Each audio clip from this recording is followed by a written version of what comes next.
마태복음 4장 18절에서 22절까지 새 인생으로 초대하신 예수님, 이런 말씀을 함께 보시고자 합니다. 우리 예수님은 저와 여러분을 초대하러 오셨습니다. 우리 인생에 찾아오셔서 우리 예수님께서 자신을 따르라고 초대해 주십니다. 오늘은 말씀에는 그 초대에 응답한 예수님의 제자들 얘기가 나옵니다.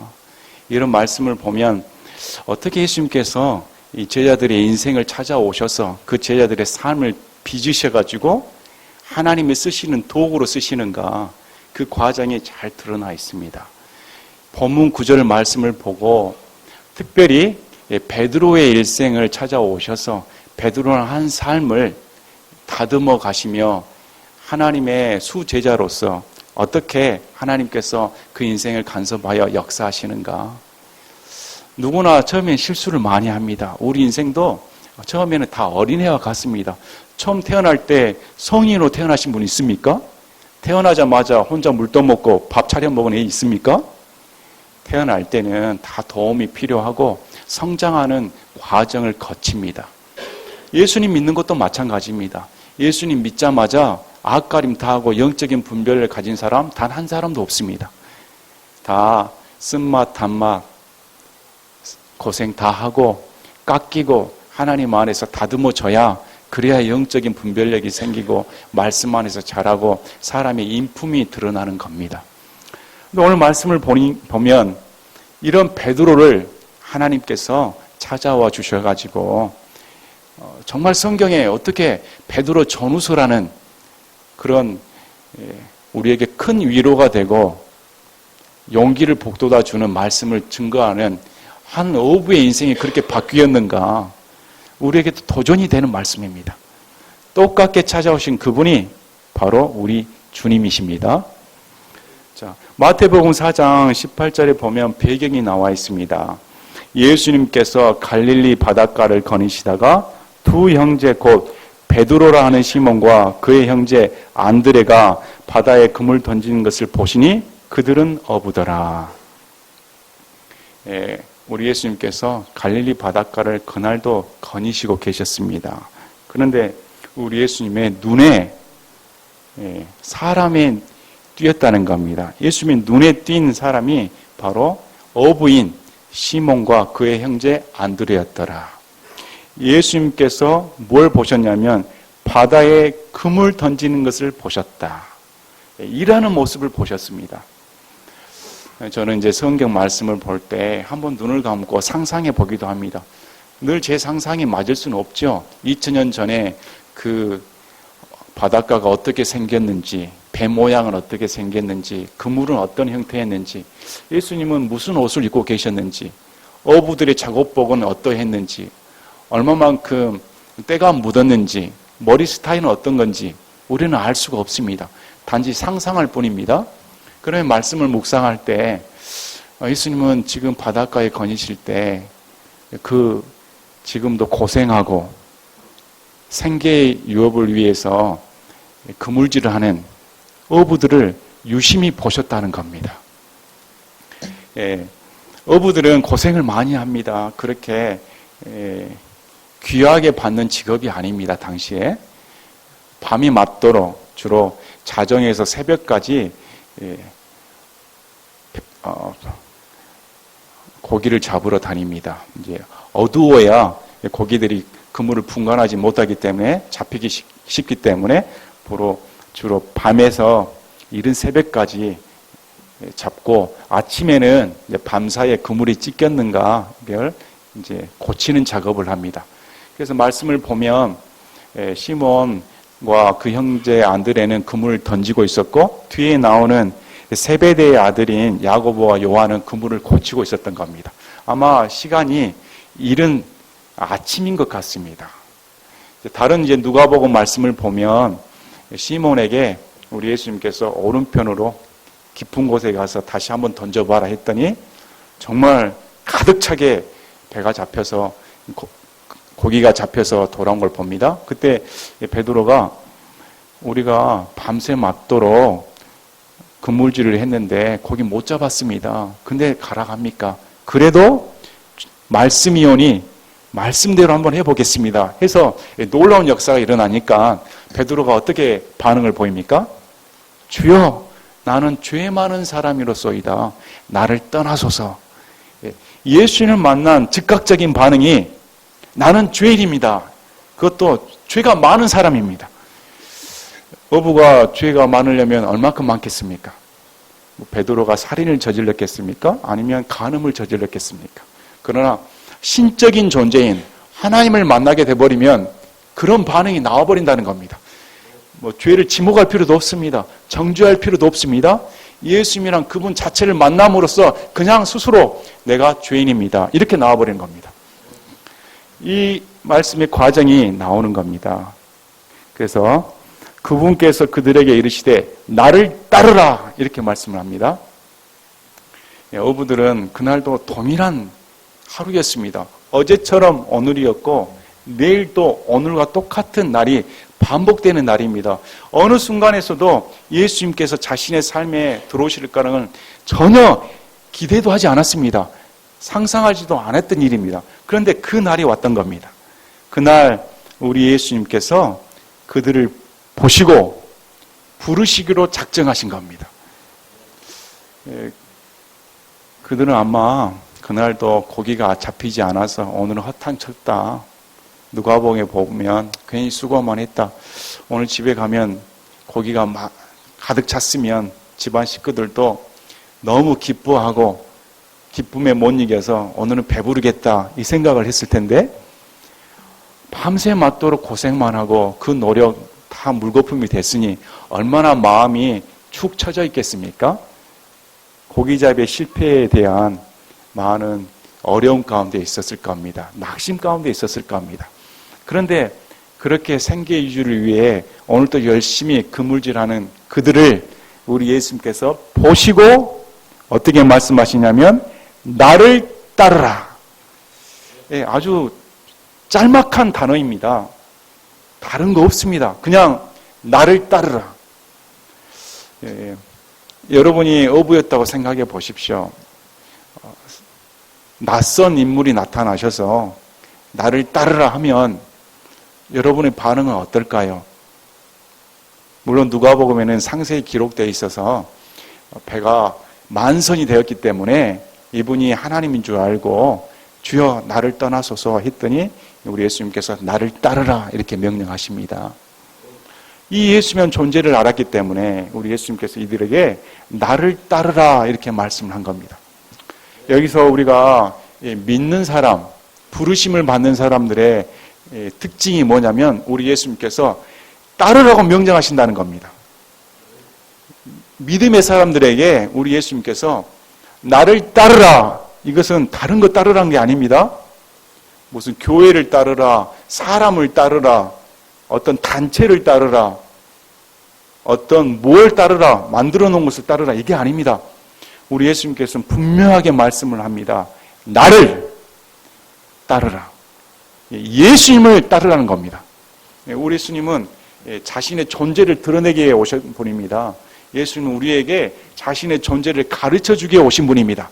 그래서 예수님께서 우리에게 가장 큰 축복의 말씀은 나란 인생에 개입을 하셔가지고 이제 예수님을 따르는 인생으로 살게 해주겠다는 겁니다. 예수님을 따르는 인생. 이전에는 자신의 마음대로 살았습니다. 이전에는 예수님이 주인이 아니었죠. 이전에는 그들은 한낱 어부로서 자신의 일생이 어부의 삶으로 끝날 판이었습니다. 항상 고기를 잡고 가정을 먹여 살리기 위해서 그 일을 반복해야 할 수밖에 없었습니다. 예수님의 인생이 자신의 삶에 들어올 여지가 없었죠. 그런데 예수님께서 이런 어부의 인생이 들어오셔서 툭 던지신 말씀이 이제 나를 따르라는 겁니다. 이제 네 방식대로 살지 말아라. 이제 너희가 원하는 추구한 바로 사는 것이 아니다. 이제 예수님을 따라서 예수님이 원하시는 것, 예수님이 지향하는 것, 예수님을 쫓는 그런 삶을 살라고 명령하시는 겁니다. 이건 명령입니다. 우리 예수님은 명령을 내리시는 분입니다. 간청하시는 분이 아닙니다. 우리 예수님은 믿으라 했지 믿어도 좋다가 아닙니다. 왜 그러냐면 이것은 삶과 죽음이 엇갈리는 말씀이기 때문입니다.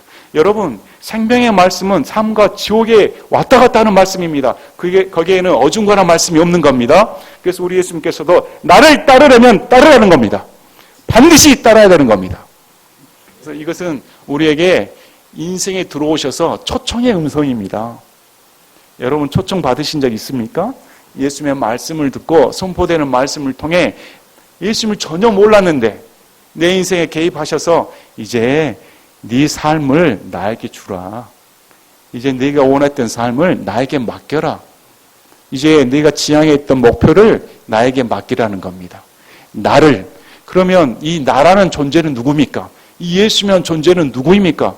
우리의 욕심을 초과하시는 분입니다. 우리의 성과를 초과하시는 분입니다.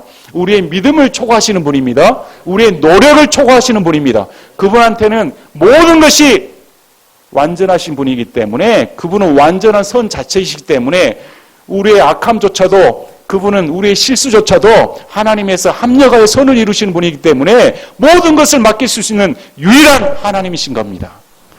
여러분에게 그분이 계십니까? 그분이 여러분에게 찾아오셔서 너의 삶을 나에게 맡겨라. 예, 이 초청의 음성이 그들에게 들렸던 겁니다.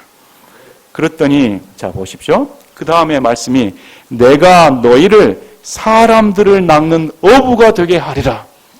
우리 예수님께서는 그냥 부르신 거 아닙니다. 나를 따라와라. 이 말씀 뒤에는 목적이 분명히 있는 겁니다. 그래서 예수님께서는 인생을 부르실 때, 구원하실 때 분명한 목적이 있다고 성경에서는 말씀을 합니다. 그건 뭡니까? 거룩해라는 겁니다. 하나님을 향한 선한 행위를 내는 열심히 되는 백성이 되게 하기 위함이다. 그래서 예수님의 부르심에는 분명한 목적이 있는 겁니다. 여기서 보십시오. 이들을 부르시는 목적은 내가 너희를 사람들을 낚는 어부가 되게 하리라. 예.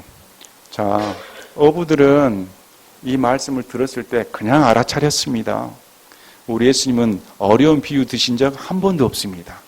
우리 예수님께서는 비유를 말씀하실 때 인생들이 쉽게 알아들을 수 있는 생활 속에서 비유를 말씀합니다. 어부이기 때문에 어부가 가장 알아들을 수 있는 말로 예수님께서 설명해 주시는 겁니다.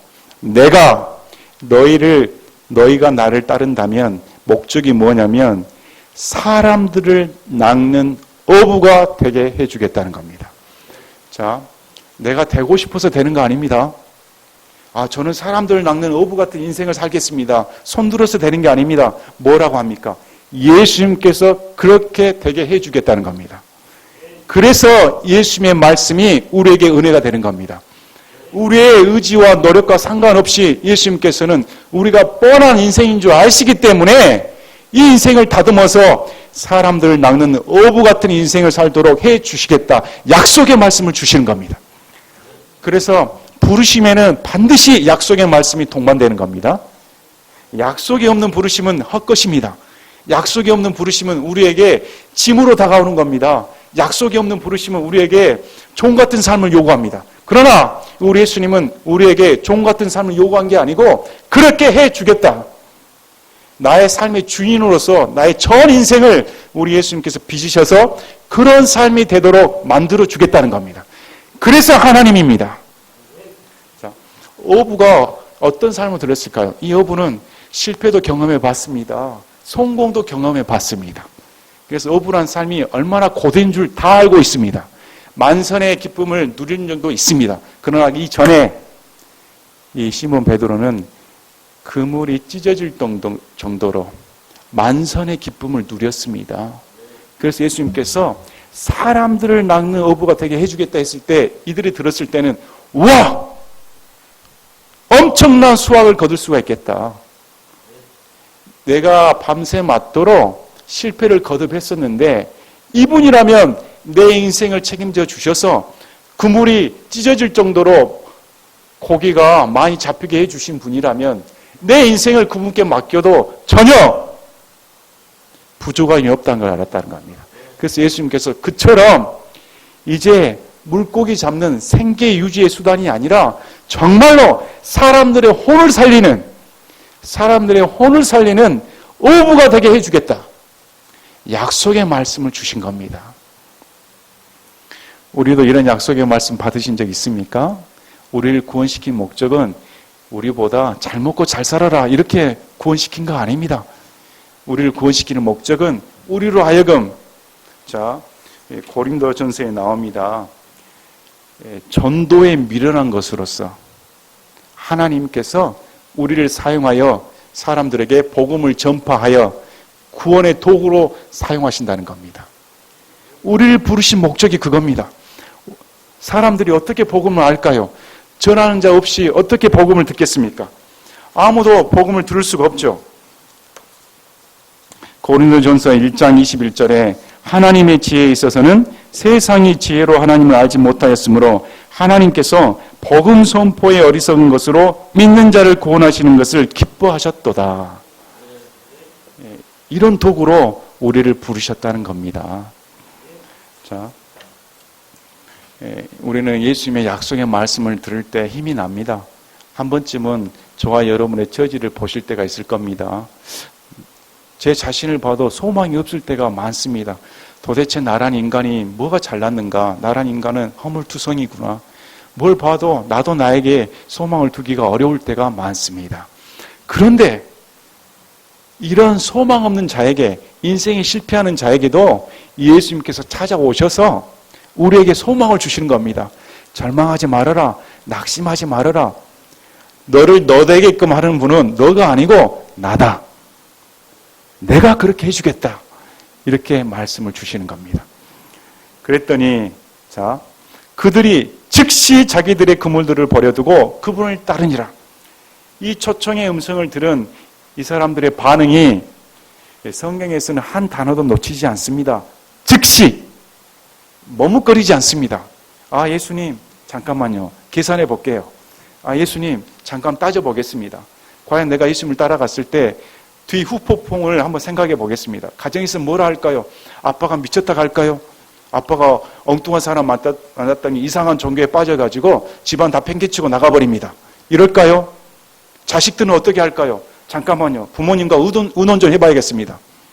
저보다 지식이 많고 사회 경험이 많은 분들에게 찾아가셔서 어떤 분이 찾아와서 이런 말을 하는데 어떨까요? 그럼 그분들이 뭐라 할까요?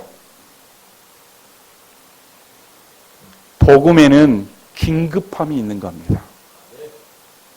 예수 그리스도의 부르심을 받았을 때는 즉시 반응이 나와야 되는 겁니다. 복음이 선포됐을 때, 생명의 말씀이 선포됐을 때 주저함이 있어서는 안 된다는 겁니다. 생명의 말씀은 우리의 삶이 좌지우지 되기 때문에 미뤄두고 잠깐만요, 생각해 볼게요, 이런 것이 허용되지 않는다는 겁니다. 성경에는 즉시입니다. 즉시. 여러분 즉시 반응을 보입니까? 그분만 보여야 되는 겁니다. 그래서 사람들이 즉시라는 반응을 보이지 않는 것은 예수님을 보지 않고 다른 사회적인 배경, 자신의 환경을 먼저 보기 때문에 이런 반응이 나오지는 않습니다. 그러나 예수님께서 나를 따르라 했을 때 그들의 눈에는 예수님만 고정이 된 겁니다. 예수님의 전체적인 면만 고정이 되기 때문에 다른 건 생각할 겨를이 없는 겁니다. 뭐 챙길 거 없습니다. 다 버려두고 그냥 쫓아가는 겁니다. 여러분 이런 부르심 받으신 적 있습니까? 여러분 만약에 예수님께서 지금 여기 계시는데 나를 따르라 하면 즉시 모든 것을 다 버려두고 따라갈 수 있습니까? 이 어부들은 그렇게 했다는 겁니다. 왜 그러냐면 그분이 죄인들을 구원하러 오신 이 예수님인 걸 알았기 때문에. 베드로의 고백처럼 나는 죄 많은 사람이로소이다. 알았기 때문에 다 버려두고 쫓아가 버리는 겁니다. 자, 두 번째도 마찬가지입니다. 그분께서 거기서 더 가시다가 다른 두 형제 곧 세베대의 아들 야고보와 그의 형제 요한이 자기들의 아버지 세베대와 함께 배 안에서 자기들의 그물들을 고치고 있는 것을 보시고 그들을 부르시니, 또 다른 형제 야고보와 요한을 보시고 아버지와 함께 있었는데 부릅니다. 그랬더니 22절에도 그들이 즉시 나옵니다. 모든 부르심을 받는 사람들은 지체함이 없습니다. 즉시 배와 자기들의 아버지를 남겨두고 그분을 따르니라. 다 남겨둬 버렸다는 겁니다. 오늘날로 말하면 이런 불효자가 어디가 있습니까? 자식 잘 키워놨더니 이제까지 같이 그물질하고 고생하고 내 유업을 물려주려고 키워놨더니 어떤 낯선 인물이 나타나가지고 나를 따르라 하니 자기 버려두고 쫓아가 버리면 여러분이 아버지라면 몽둥이 들고 쫓아가지 않겠습니까? 그러나 이들은 머뭇거리질 않았습니다. 다 버려두고 떠났다. 자, 누가복음 5장 10절 11절에는 이렇게 나옵니다. 세베대의 아들들로서 시몬의 동료인 야고보와 요한도 놀랐더라. 예수님께서 시몬에게 이르시되 두려워하지 말라. 이제부터는 내가 사람들을 낚으리라 하시니 그들이 자기들의 배들을 무태 두고 그 다음에 어떻게 나오냐면 모든 것을 버린 채 그분을 따르니라. 모든 것을 버려버렸다는 겁니다. 자신이 의지했던 것, 자신의 삶의 터전, 이런 모든 것을 다 버리고 오직 예수님께 자신의 전 인생을 맡겼다는 겁니다. 믿음의 사람들입니다. 믿음의 사람들은 이런 결단을 했다는 겁니다. 자, 그래서 오늘은 이 부르심을 받은 베드로가 공생의 과정 가운데 어떤 반응을 보였을까? 한번 우리가 성경을 보시면서 하나하나 찾아가 보는 시간이 되셨으면 합니다. 마태복음 10장 보시겠습니다. 마태복음 10장 34절부터 보시면 우리 예수님은 이렇게 분명히 말씀하셨습니다. 마태복음 10장 34절부터 보겠습니다. 내가 땅에 화평을 보내러 온 줄로 생각하지 말라. 나는 화평이 아니라 검을 보내러 왔노라. 사람이 자기 아버지를, 딸이 자기 어머니를, 며느리가 자기 시어머니를 대적하여 불화하게 하려고 내가 왔나니 사람의 원수들이 그의 집안에 속한 자들이라.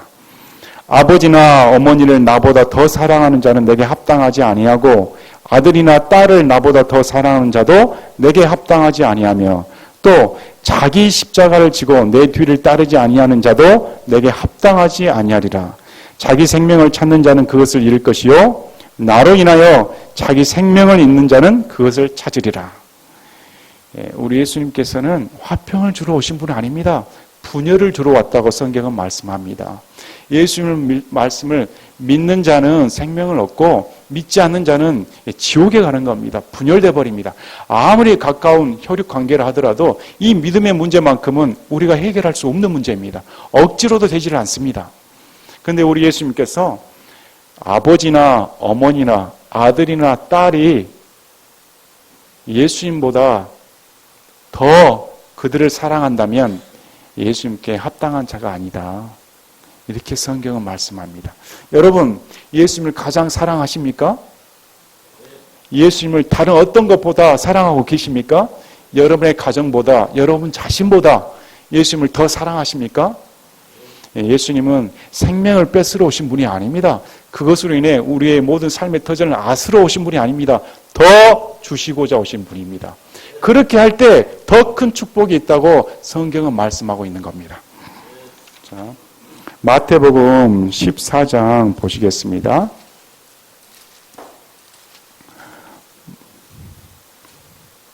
마태복음 14장 22절부터 보시겠습니다. 22절부터 보면 예수님을 제외하고 인간으로서는 처음 베드로가 물 위를 걷습니다. 베드로 참 대단한 믿음의 사람입니다. 혹시 시커먼 바다 보셨습니까? 바다 색깔이 녹색이고 연푸른 색이면 얼마나 아름답습니까? 속이 다 보이고 자갈이 이쁜 자갈 보이면 금방에도 발을 담그고 싶고 뛰놀고 싶습니다. 그러나 바다 깊은 곳에 가면 색깔이 먹물 같은 검은색이 있습니다. 보기만 해도 소름이 끼치는 경우가 많습니다. 하물며 어부의 삶이 봤을 때 풍랑이 얼마나 위험한지 바닷속이 얼마나 위험한지 몸소 다 겪었을 겁니다. 그런데 베드로가 물 위를 걸어오시는 예수님을 보고 나도 걷게 해주십시오 이런 겁니다. 야, 놀랍습니다. 그랬더니 예수님께서 걸어와봐라. 야, 베드로 전혀 주저함 없이 물속에 퐁 들어갑니다. 야, 여러분 저는 이런 믿음의 베드로가 부럽기도 합니다.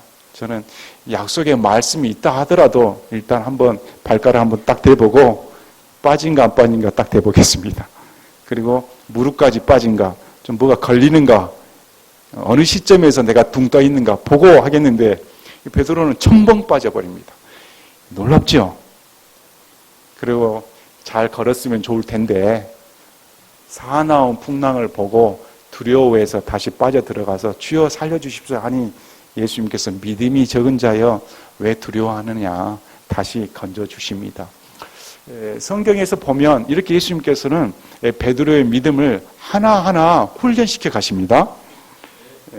마태복음 16장 보십시오. 마태복음 16장 15, 16절을 보시면 역사의 길이 남을 베드로의 명언이 담겨 있습니다. 우리 예수님께서 물으시죠. 그분께서 그들에게 이르시되 그러나 너희는 나를 누구라 하느냐 하시니 시몬 베드로가 주는 그리스도시요 살아계신 하나님의 아들이시니다 하매. 그는 예수님을 쫓아가면서 자기가 체험했던 예수님, 말씀하신 예수님을 보고 예수님이야말로 살아계신 하나님의 아들이십니다. 성경에서 말하는 그리스도이십니다. 이렇게 말씀을 하는 겁니다. 놀랍죠? 수많은 사람들이 예수님을 따랐지만 이런 고백을 하지 않았습니다. 그러나 베드로는 수제자답게 이런 고백을 합니다. 그런데 뒷절 보십시오. 21절, 22절, 23절을 보면 베드로가 사탄의 종이 되어서 예수님을 시험해버리는 구절이 나옵니다. 21절에 예수님께서 내가 십자가에 못 박혀 죽는다, 고난을 당한다 이렇게 말씀을 하시니까 22절에 그때 베드로가 그분을 붙잡고 그분을 꾸짖기 시작해요. 스승을 꾸짖기 시작했다는 겁니다. 주여 그럴 수 없나이다. 이 일이 결코 죽게 임하지 아니하리다. 무슨 말입니까? 죽어서는 절대 안 됩니다. 예수님 믿고 따라왔는데 이제 예수님이 죽어버린다면 뭘 믿고 살란 말입니까? 그랬더니 23절에 그분께서 돌이키사 베드로에게 이르시되 사탄아 너는 내 뒤로 물러가라. 너는 내게 실족거리니라. 내가 하나님께서 난 일들을 좋아하지 아니하고 사람들에게서 난 일들을 좋아하는도다. 위대한 대답을 했던 베드로가 하루아침에 몰락해져 버립니다. 예수님께 큰 꾸지람을 받아버리죠. 그 다음 또 우리 예수님께서는 이런 베드로를 또 훈련시키십니다. 17장에 보시면 변화산 사건이 나옵니다. 특별히 베드로, 야고보, 요한만 따로 불러 영광을 보여주십니다. 한마디로 요즘 학원반에서 특별반입니다. 특별 대우한 반. 12제자 중에 3제자만 이렇게 예수님께서 데리고 다니시니 아마 다른 제자들이 시기했을 것 같습니다. 이 3제자만 예수님이 특별 관리를 해주신 거죠. 그래서 놀라운 부활의 영광, 놀라운 하나님의 영광을 보여주시니 이들이 다 쓰러져 버립니다. 너무 좋아서 여기에다가 장막을 지어가지고 하나는 예수님, 하나는 모세, 하나는 엘리야를 위해 여기서 그냥 짓고 삽시다. 이런 겁니다. 그랬더니 이제 하늘에서 너희는 예수님의 말씀에 따라라. 하늘로부터 음성이 들리지요. 베드로는 이런 체험을 한 사람입니다. 자, 마태복음 17장 4절에 보면 이렇게 나와 있습니다. 그리고 자 마태복음 19장 보시겠습니다. 마태복음 19장 27절부터 보시면은 이제 베드로가 이렇게 말합니다. 보소서 우리가 모든 것을 버리고 주를 따라 싸우니 그런즉 우리가 무엇을 얻으리까? 이제 뭘 좀 얻어야겠다는 겁니다. 이렇게 고생을 했으면 나한테 뭔 대가가 있어야죠. 수제자답게 아마 다른 제자들을 대변해서 하는 말 같습니다. 그랬더니 우리 예수님께서 그들에게 이르시되 진실로 내가 너에게 이르노니 다시 나게 하는 때 곧 사람의 아들이 자기의 영광의 왕좌에 앉을 때에 나를 따른 너희도 12왕좌에 앉아 이스라엘의 12지파를 재판하리라. 또 내 이름으로 인해 집이나 형제나 자매나 아버지나 어머니나 아내나 자녀나 토지를 버린 모든 자는 100배를 받고 또 영존하는 생명을 상속받으리라. 아멘. 그러나 처음 있는 자들 중에 많은 자들이 마지막이 되고 마지막인 자들이 처음이 되리라. 그래서 우리 예수님께서는 당장 약속이 성취되지 않더라도 앞으로 이 땅에 지상 재림하셔서 이 지구를 다스리실 때에 12왕자에 앉히는 권세를 부여하겠다. 또 이 땅에 우리가 하나님을 위해 헌신했을 때 하나님께서는 100배가 넘도록 갚아주시겠다는 약속을 주시는 겁니다. 당장 눈앞에 보이는 것이 없다 하더라도 제자들과 예수님의 관점이 다르지요. 그리고 이런 훈련을 받은 베드로는 야이로의 딸이 살아나는 것을 직접 목격합니다. 죽었던 딸이 예수님께서 일으킨 것을 직접 목격도 합니다. 이렇게 했던 베드로가 우리가 아는 것처럼 이제 배반을 하지요. 마태복음 26장 31절 35절을 보면 베드로가 예수님께서 실족한다고 말씀하시니까 나는 절대 실족하지 않습니다. 죽을지언정 절대 실족하지 않습니다. 이렇게 담대하게 말씀을 하니까 34절에 예수님께서 그에게 이르시되 진실로 내가 내게 이르노니 이 밤에 수탉이 울기 전에 내가 3번 나를 부인하리라. 하지만 베드로는 전혀 가당치 않은 말씀입니다. 예수님께서 대언하신 말씀 저는 믿지 못합니다. 저는 절대 부인하지 않습니다. 이렇게 말을 합니다. 그리고 부인하고 나서 이 베드로가 통곡하는 일이 발생했다고 성경은 기록되어 있습니다.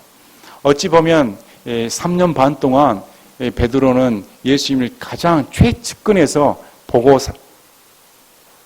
가르침을 받았는데 십자가상에서 수제자답지 않게 어린 하녀 앞에서도 예수님을 부인해버리는 실패자로 전락해 버리고 맙니다.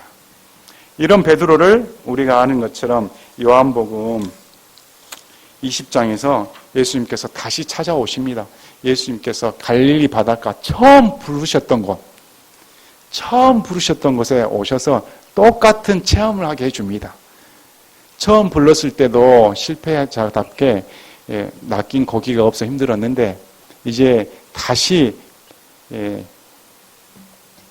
베드로를 회복시키고자 갈릴리 바다에 찾아오셨을 때도 이들은 수고했어도 고기를 잡지 못하고 있는 상황이었습니다. 그때 예수님께서 명령하시고 153마리나 되는 많은 물고기를 건져 올리는 역사를 일으켜 주십니다. 그래서 베드로가 그냥 물에 뛰어들어서 예수님께 달려갑니다. 주님이 계신다 이렇게. 그래서 우리 예수님께서 내가 나를 사랑하느냐 내 양을 먹이라 이렇게 부탁하십니다. 그리고 나서 사도행전 2장에 오순절 설교를 하게 됩니다. 사도행전에 베드로의 오순절 설교를 통해 3,000혼 가량이 구원받는 놀라운 역사가 일어납니다. 이렇게 베드로가 쓰임을 받습니다. 한 사람이 사람들을 낫게 해주겠다는 어부의 인생을 살게 해주겠다는 예수님의 말씀 그대로 베드로의 굴곡진 인생에도 불구하고 베드로의 인품에도 불구하고 실패에도 불구하고 하나님께서는 자신의 말씀을 이루신다는 겁니다. 자신의 말씀을 지키시고 이루셔서 베드로의 설교를 통해 무려 3,000명이나 되는 혼이 구원받는 역사가 일어나는 그야말로 사람들을 낚는 어부의 인생을 살게 해주셨다는 겁니다. 그래서 이 베드로가 하나님께서 빚으셔가지고 베드로 전후서를 보시면 과연 베드로가 어부였던 이 사람이 이런 말을 쓸 수 있을까 할 정도의 말씀을 적습니다. 베드로전서 1장 함께 보시겠습니다.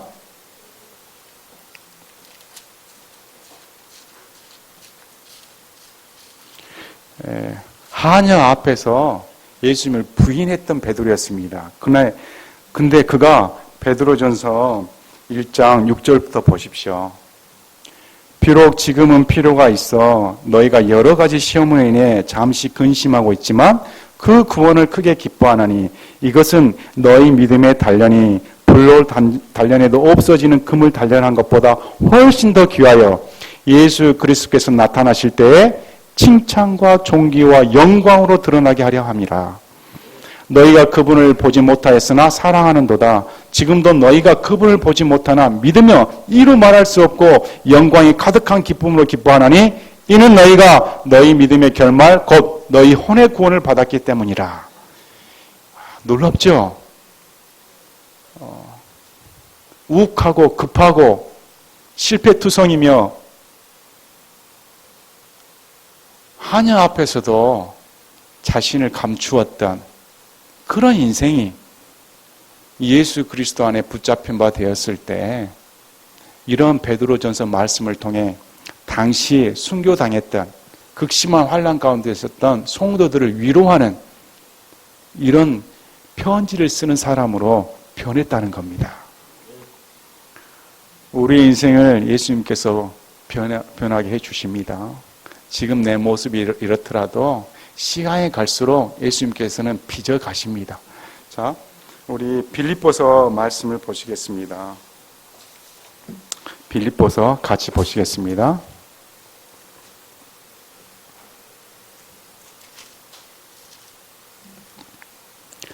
빌립보서 1장 6절 우리 함께 다 같이 읽어보겠습니다. 시작.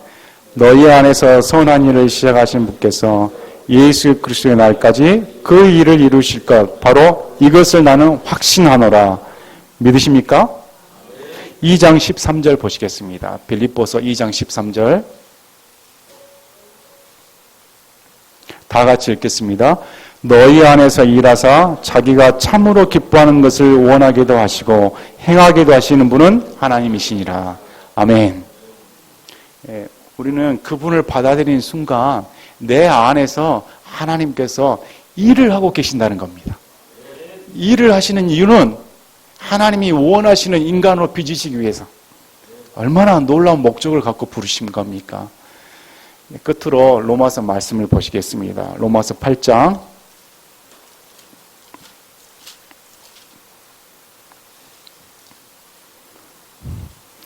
8장 로마서 8장 28, 29, 30절입니다. 로마서 8장 28, 29, 30절 함께 같이 읽겠습니다. 시작. 우리가 알거니와 하나님을 사랑하는 자들 곧 그분의 목적에 따라 부르심을 받은 자들에게는 모든 것이 합력하여 선을 이루느니라. 그분께서는 자신이 미리 하신 자들을 또한 예정하사 자신의 아들의 형상과 같은 모습이 되게 하셨나니 이것은 그분이 많은 형제들 가운데서 처음 난 자가 되게 하려 하심이라. 뿐만 아니라 그분께서는 자신이 예정하신 그들을 또한 부르시고 자신이 부르신 그들을 또한 의롭다 하시고 자신이 의롭다 하신 그들을 또한 영화롭게 하셨느니라. 아멘. 우리 예수님께서 미리 아심에 따라 저와 여러분을 부르시고 부르신 자들을 의롭다 해주시고 의롭다 한 자들을 또한 영화롭게 해주셨다. 놀라운 은혜의 말씀입니다. 그래서 우리는 우리 자신에게 소망을 두지 않습니다. 우리의 소망은 예수님께 있는 겁니다. 예수님의 약속의 말씀이 있기 때문에 그 소망이 견고하다는 겁니다. 흔들리지 않는다는 겁니다. 자,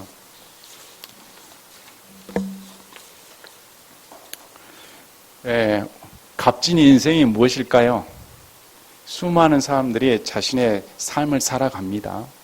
아직도 우리나라에서 보면 특히 우리나라는 경쟁이 심하기 때문에 삶의 경쟁을 뚫고자 지금도 부단히 노력을 합니다.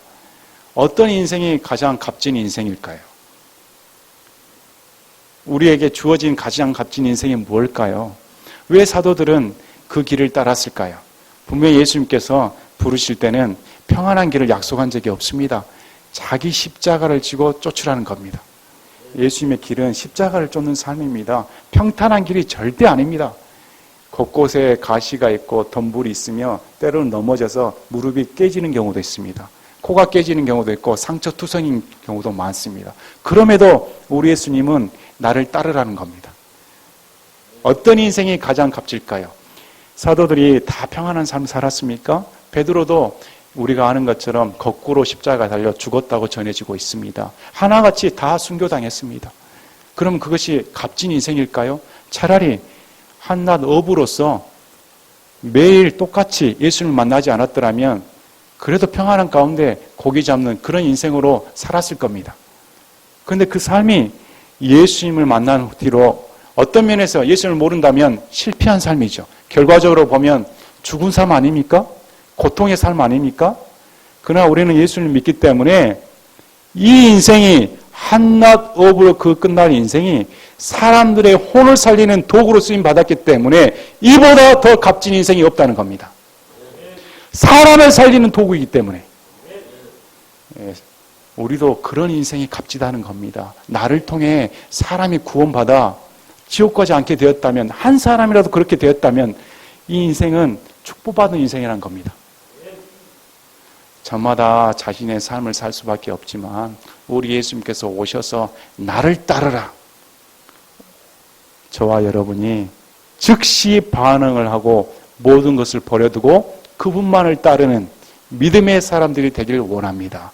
또 그렇게 됐을 때 예수님께서 우리에게 약속하신 말씀대로 우리가 차원에서 되는 게 아니고 우리가 원한다고 해서 되는 게 아니고 우리 안에 역사하신 하나님의 은혜로 말미암아 나의 다른 것은 내가 아니요 하나님의 은혜로 된 것이다.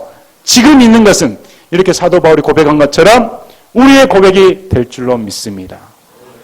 제가 기도하고 마치겠습니다.